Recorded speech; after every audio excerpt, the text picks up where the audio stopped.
Hello and welcome to Bicycle Touring Talk, episode 18. My name is George Schlackheg, and I am The one and only. This series is based on my book, Destinations Are Fake. I'd appreciate it if you order your copy through the link in the description.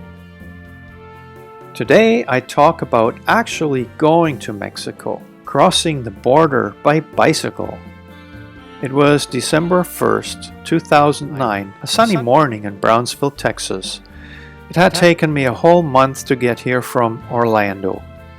Here I was, still without a plan where in Mexico to go and what to do besides exploring the country. Simon, my host in Brownsville, accompanied me to the border. "Good luck, dude," he said before he turned around. Finally, I was ready to take the big plunge into the unknown. Questions raced through my head. Was it safe to cycle in Mexico? Was my Spanish sufficient? Was I gonna get mugged?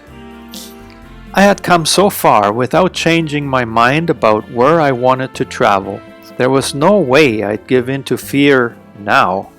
There are no guarantees in life, no matter where you go. Mexico couldn't be that much different. The border crossing from Brownsville into Matamoros, Tamaulipas, was not very busy, but it felt funny to cross the bridge across the Rio Grande using the same lane as car traffic. It reminded me of my ordeal exiting New Orleans. "Bienvenido a Mexico," a big green sign announced overhead. A guard at the booth pointed me in the direction of La Migra, the immigration office. I had to present my passport, fill out a form, and of course pay money. Since I had very little US money left and absolutely no pesos, I decided to pay with my credit card.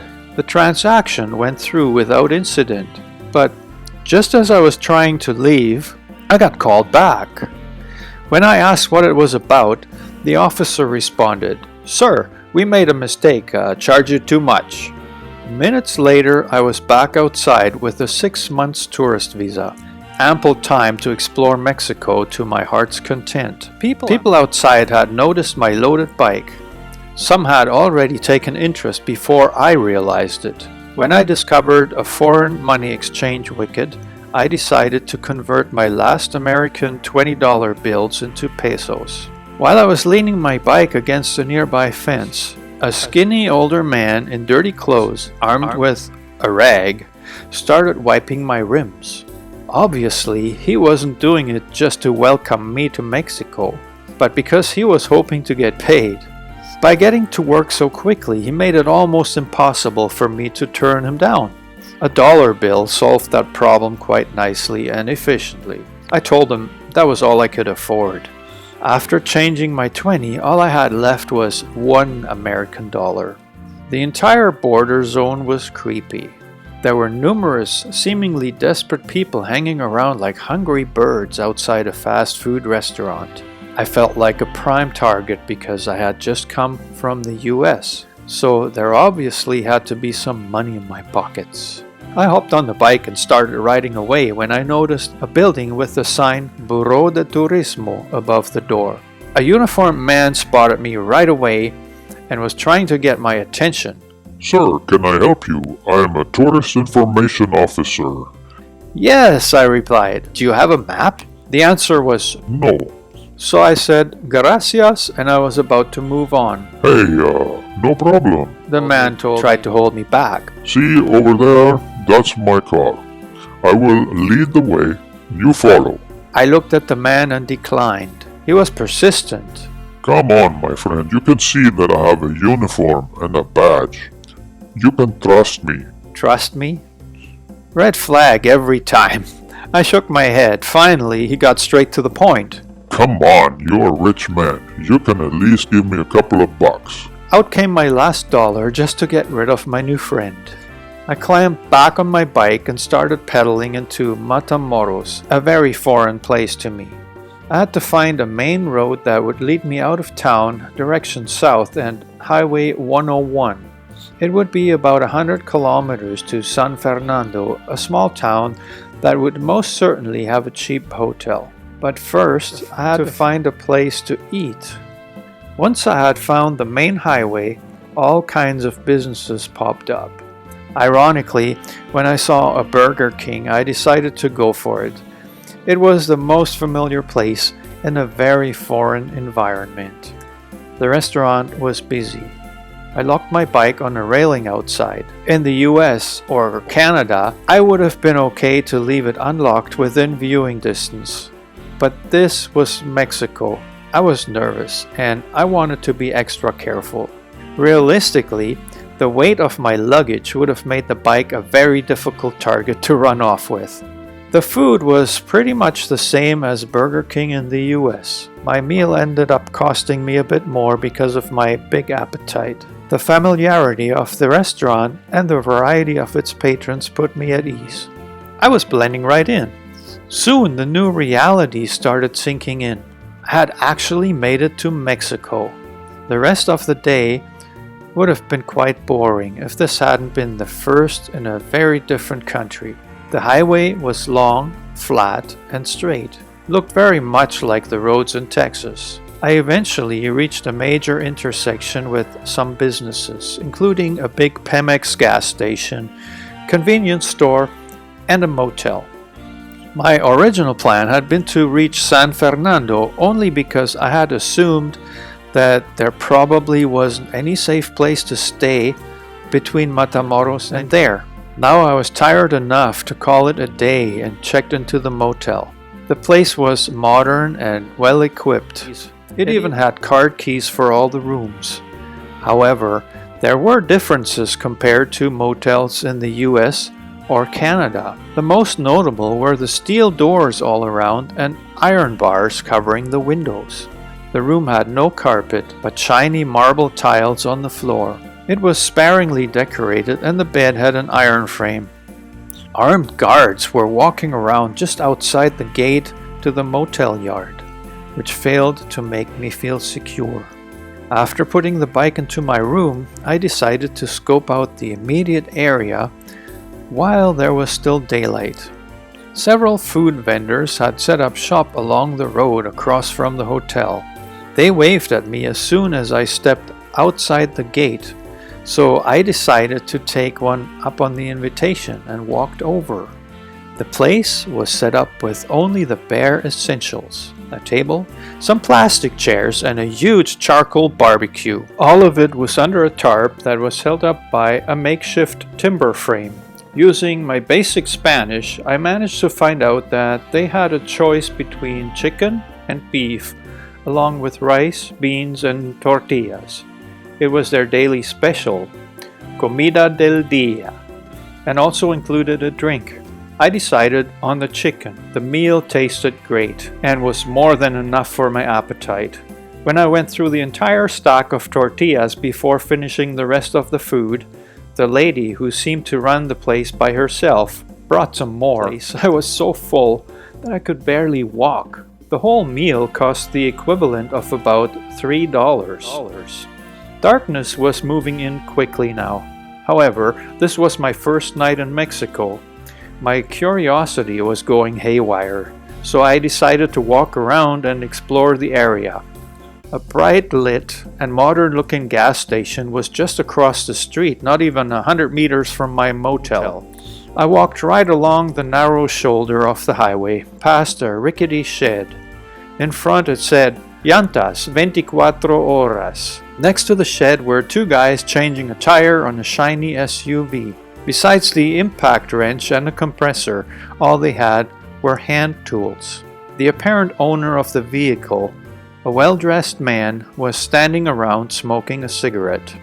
I finally reached the gas station, which incorporated a well-organized convenience store that also sold beer. I bought a large can of Tecate, some cookies, and tortilla chips for bedtime snack. Then I spent the rest of the night watching Mexican TV in my room until I fell asleep. The next morning, without really knowing how far I would go, my idea was to leave the border zone far behind and find a place to stay before dark. On my Mexico map, it didn't look like there were a lot of populated places within reach. Besides San Fernando, which was less than an hour away. In the outskirts of town, I had the choice between staying on the main highway or going through town. Since I was low on cash and needed an ATM, I chose the latter.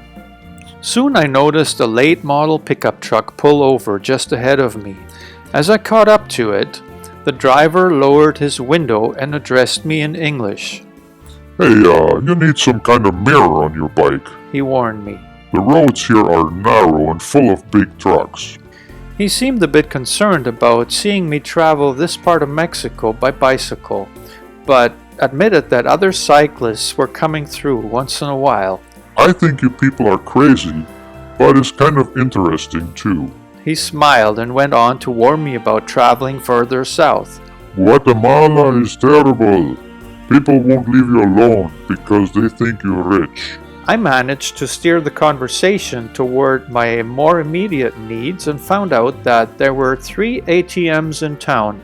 Efectivo, which is Spanish for cash, was the only way to pay at local restaurants, food stands, and many hotels. I had to get at least a few days' worth of pesos. To my surprise, the ATM worked the same way as the ones in US. Only difference was, the money came out in pesos. The 2,000 pesos I took out were not even worth $200, but I was hopeful they might last a while. The rest of the day went by pretty fast, and the ride was uneventful. Traffic on the highway was light except for large trucks that were passing quite frequently and came much closer than I was used to.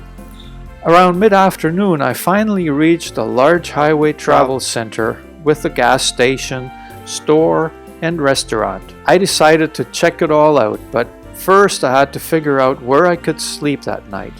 As it turned out, there was a small hotel about half mile down the road, visible from the rest stop. It seemed like a good idea to go there first and secure a room, so that's what I did. The place was much smaller than the first one I had stayed at. There were no gates and the yard was not paved. The building looked old but recently painted. All the rooms seemed to have names instead of numbers, and there even was a laundry room. One door had written Oficina above it, so I knocked and opened it. My jaw almost dropped to the floor when I saw a young woman dressed only in underwear sitting on the bed brushing her hair. To complete the picture, a couple of toddlers were crawling around on the floor playing. I just about shut the door, thinking it was the wrong one, when the woman smiled and reassured me that this was actually the office. After asking in the best Spanish I could muster, I was offered a room for 200 pesos a night. 5 minutes. She told me in awkward English. Shortly after, I handed over the 200 pesos and asked her for the key, a request that obviously caught her off guard. She regained her composure quickly, however, and said, 5 minutes, again, disappearing to the back of the room with a smile on her face.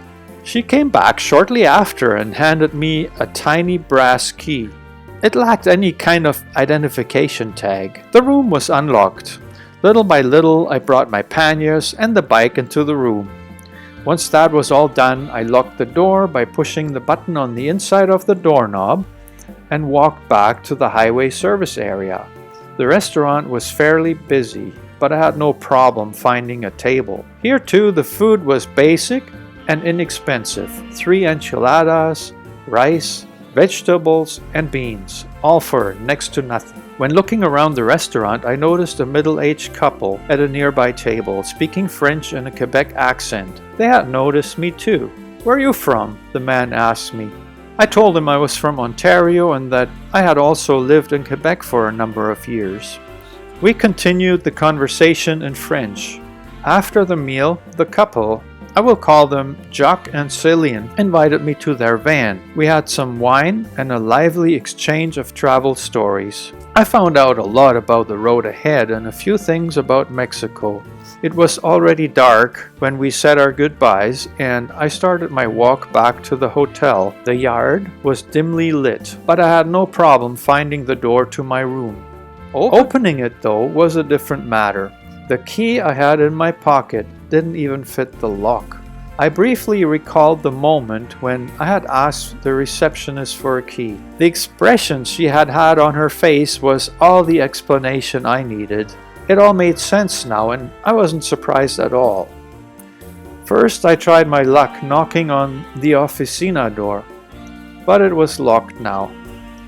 The young lady had found a key for me, knowing that her shift was about to end, but it sure wasn't the key I needed to get into my room. Now I was standing outside in the dark, wondering what to do next.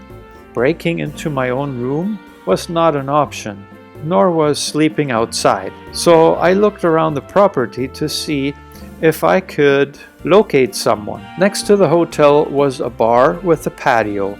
A light was on. As I came closer, I saw 5 men sitting at a table playing cards. One of them noticed me and told the others. They interrupted the game, and all 5 of them wound up staring at me. Hola, tengo un problema. I started explaining my situation.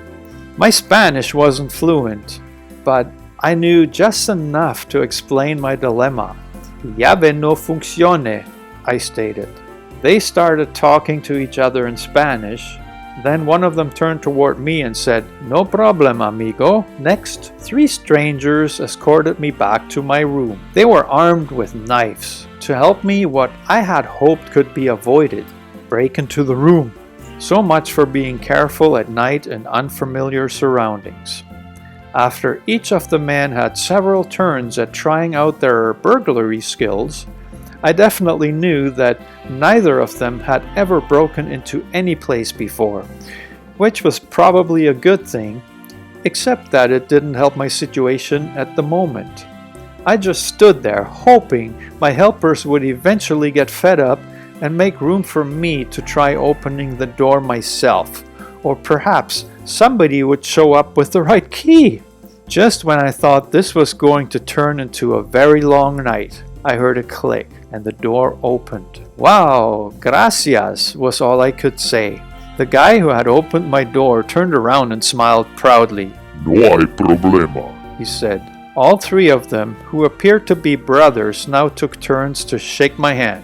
"¿Dónde está la llave correcta?" I couldn't resist asking. 2 stayed behind and asked me about who had given me the key that didn't work. I told them about the young lady in the office and my suspicion that she had given me a key she probably knew wasn't going to work. They both giggled for a moment, but then the older one got serious and told me that a new girl had worked the afternoon shift but had now gone home. They explained that nobody knew where the key was. Why did I need one? I could just lock the door from the inside, right? I was way beyond tired and didn't care to question the simple suggestion. My bed was waiting there. There was even a TV in the room to help me unwind before falling asleep. It only took me a few minutes to shower and get ready for bed. The ancient TV was just decoration. It didn't work. I was tired, so it didn't really matter. Mexico was culture shock for me. How was this gonna go on? Well, I'll tell you in the coming episodes, so consider subscribing so you won't miss it. Until then, I've got some other content to keep you going. Check out the ones that are popping up on the screen just about now. See you next time.